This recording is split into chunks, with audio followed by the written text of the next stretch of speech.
I mean, one thing that the book makes really clear is that roads really attract myths of all sorts. I mean, throughout the whole sweep of the book, whether it's about gangsters reputed to be buried in the fabric of flyovers, or tales about what happens when people's sat-navs go wrong, or the secret logic that underpins road numbering systems. Why are myths so attracted, do you think, to roads? Well, that was the surprising thing in a way. I sort of thought there wouldn't be a mythology surrounding, certainly around British roads. I mean, if you think about the sort of American road, which had all this sort of mythology and iconography attached to it, the sort of two-lane blacktop sort of disappearing into the distance.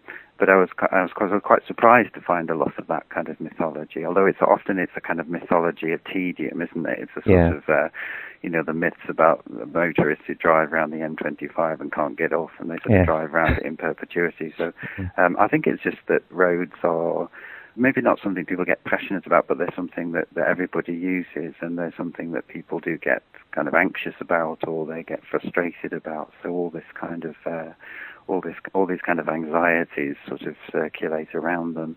Yes, I love the way that you describe road rage as a sort of stress ball to absorb our wider sense of fear and resentment about driving on our roads.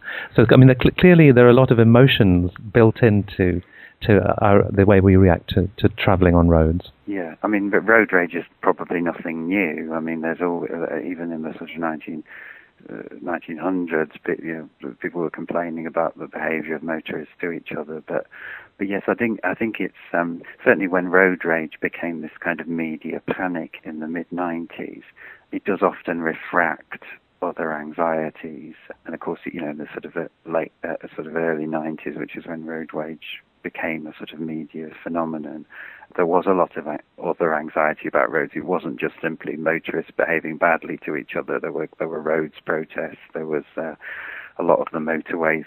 The first motorways were starting to fall apart, so they were starting to have to be repaired. So you got a lot of contraflows and things like that. So I think, they often that rage is often an expression of something else, a kind of general frustration about roads. I thought it was really interesting. Another of the subtexts in the book, perhaps particularly in the earlier years, was that class underpinned a lot of assumptions about our attitudes to roads, whether it was the peer who killed someone driving on the wrong side of the road and got off, or whether the typeface used for motorway signs was unbearably vulgar. There were lots of sort of class assumptions built into how things were done. Certainly in the early days, I mean, obviously, probably before the First World War, motoring would have been a very rich person's hobby. So, and they based a lot of those kind of aristocratic motorists sort of thought they had the sort of right of the road, really.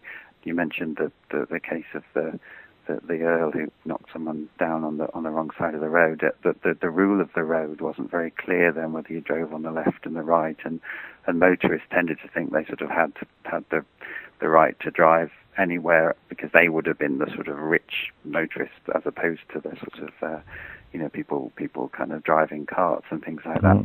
Maybe farmers kind of with sort of cows and sheep. So, and I think that sort of that dissipated as it went on, as motoring became a kind of mass activity. But I think there are sort of class assumptions even now in things like white van man, or in kind of assumptions about the cars that people drive, or in kind of hate or kind of resentment towards lorry drivers and things like that. So I think those kind of class assumptions are still there, those kind of invidious comparisons that people make on the road. Joe, you say right at the end of the book, perhaps we need to think carefully about what we can learn from the history of roads since the beginning of the motorway era.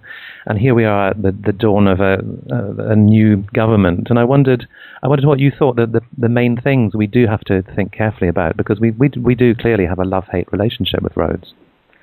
I think the sort of environmental case against roads is obviously pretty unanswerable now. I mean, everybody knows that the impact they make.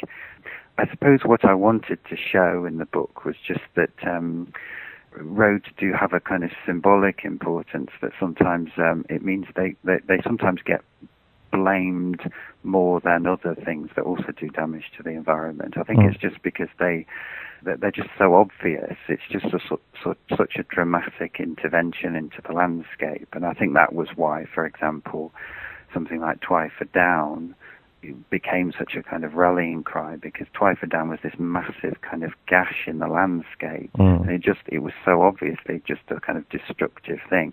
But there are things that are actually do as much damage to the environment, like, or actually in some cases more, like sort of agribusiness and kind of industrial farming and things like that. But they're not so obvious. They don't look quite the same. They don't look as obviously bad for the environment. So I suppose what I was trying to do was just kind of disentangle that. I'm not a policy maker. I can't decide whether roads get built, but I just wanted to sort of disentangle the kind of huge symbolic investments we have in roads from the reality. Joe, tell me, do you have a favourite stretch of road that you particularly respond to as a driver, or as a walker, or any other way?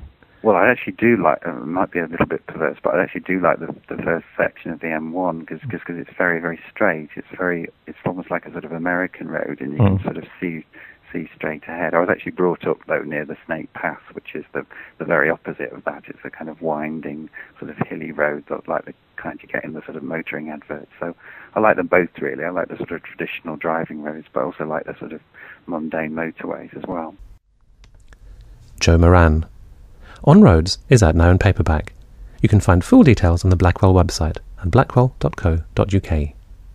That's all for this edition of the Blackwell podcast. So till next time, thank you very much for listening, and goodbye.